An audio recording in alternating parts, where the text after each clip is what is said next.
This course comprises a book entitled Persian Language Teaching.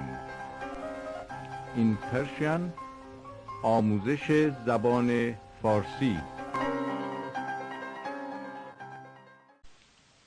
کلید تمرین 93. 1.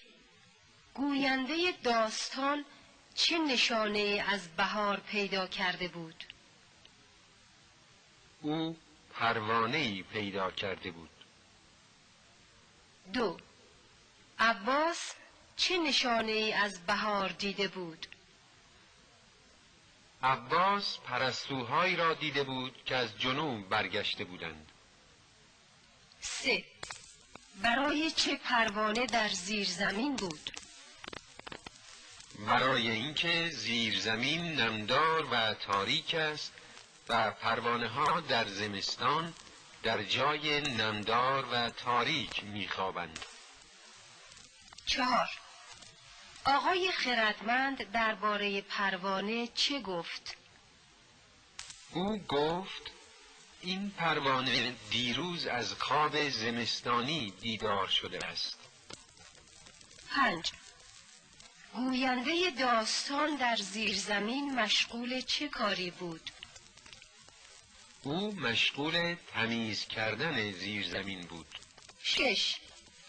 مادر گوینده داستان از او چه چیزی خواست؟ مادرش از او خواست که زیرزمین را تمیز کند. 7. شغل پدر گوینده داستان چه بود؟ پدر گوینده داستان در یک کارخانه کارگر بود.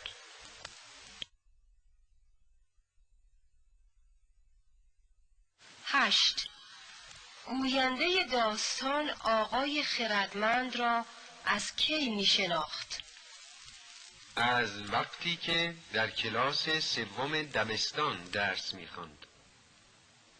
9. عید نوروز روز چندم بهار است؟ عید نوروز روز اول بهار است.